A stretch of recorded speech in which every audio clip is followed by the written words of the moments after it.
Good morning to everyone. Welcome to Red Sky Alliance's weekly threat brief. My name is Jesse Burke, and I am the Chief of Special Operations with Red Sky Alliance. I appreciate you all attending today's threat brief and hope you enjoy. Next slide, please. On the agenda for today, we're going to briefly discuss APT 41 and exploiting a remote code execution in Zoho ManageEngine Desktop Central via CVE 2020-10189. And we will then cover recent data breaches and cyber attacks in open source and social media, and then go over 7 days of trending, including the latest APT activity, botnet activity, cloud security, blacklists, and keylogger activity. Next slide, please.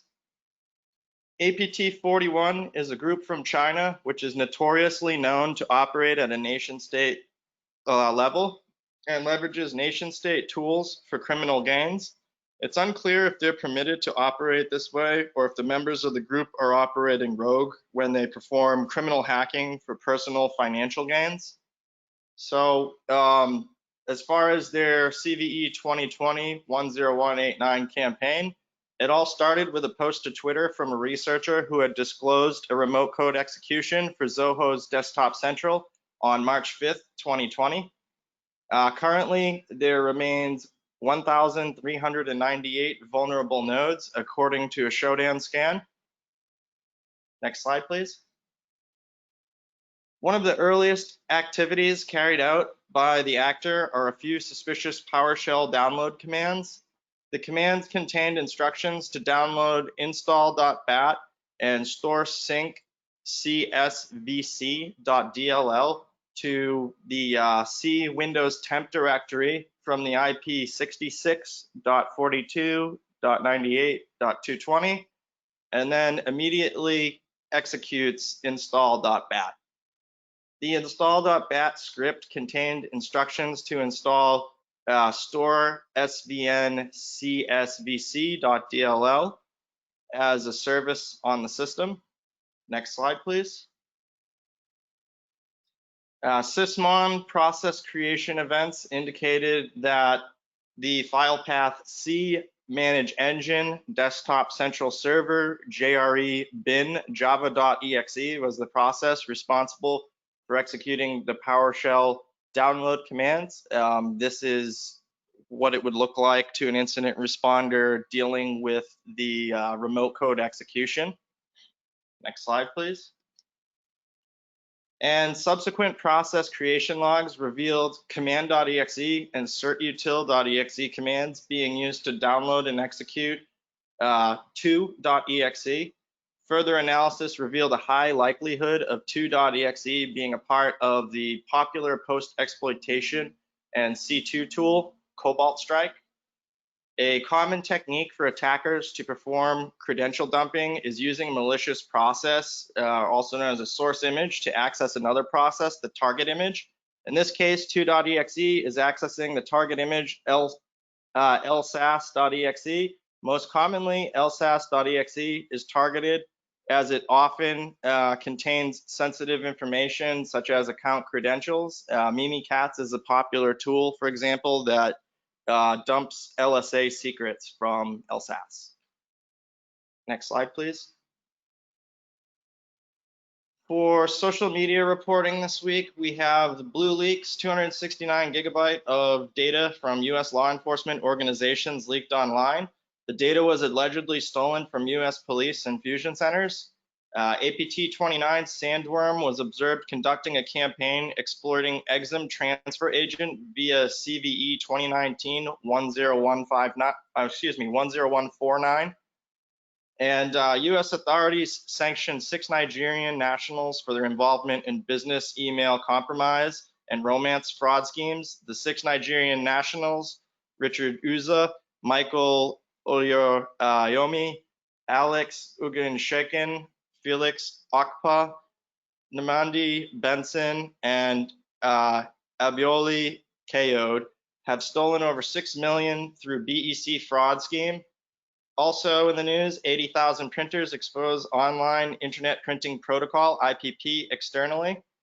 And a new variant of ICE ID banking Trojan is spreading using COVID-19 lures. Next slide, please. Recent gray noise activity remains consistent with prior trending.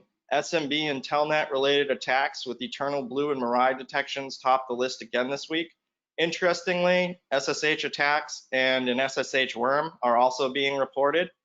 ChinaNet Backbone, VNPT, and Data Communications Business Group tops the malicious ASN list from gray noise this week. Next slide, please. Last week, we recorded almost 300,000 indicators listed above. These collections included our threat recon, keylogger, malicious email, and sinkhole traffic. The numbers on this slide show the indicators in their respective collections. Indicators are available to paid Red Sky Alliance members weekly, as well as our blacklist, which come in CSV, FortiSIM, and Proofpoint formats. Next slide, please. These are our APT and botnet indicators collected in the last 2 weeks. We had a major increase in Sality and Core Cow detections over the last 7 days. You can use your two-factor authentication to log into CTAC to download the APT indicators discussed today. Please contact us on Slack or via email for any assistance. On the right, you can see our top sinkhole statistics sorted by malware. Next slide, please. Spamhaus botnet activity remains consistent with prior trending, with ChinaNet, Bharti Airtel, and VNPT maintaining the top 3 positions. However, Red Sky Alliance data shows 31 Jinrong Street in the #1 position, with Telecom Argentina at #2 and China Unicom at #3. This discrepancy is likely due to our differing network views of botnet activity. Next slide, please. In cloud security, we see botnet activity consistent with prior trending. Amazon remains on top, with Peak 10, Microsoft, GoDaddy, and Alibaba rounding out the top 5. Based on current botnet detections, ONR and SharkNet remain at an elevated status, with HE.com again rated at a lower risk this week. Next slide, please.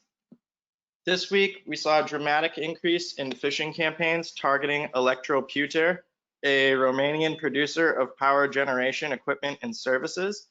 Electroputer has been observed in our collections for a while, but being targeted by MemoryCrystal.cz and Tobesteel.com is new. The third row, purchase order 196132, does not appear to be related to Electroputer, but another ongoing breach we have been observing also for months on Kraber.de. Target domains this week include electroputer.ro, memorycrystal.cz, Tobesteel.com, ymaguchimfg.co.jp, Kraber.de, lieindustries.com, and officina.es. Next slide, please. Our blacklists are published weekly. Here you can see some of our keylogger indicators. Last week, we observed 55,970 sinkhole connections from a new unique IP address and 68 unique email accounts compromised with keyloggers.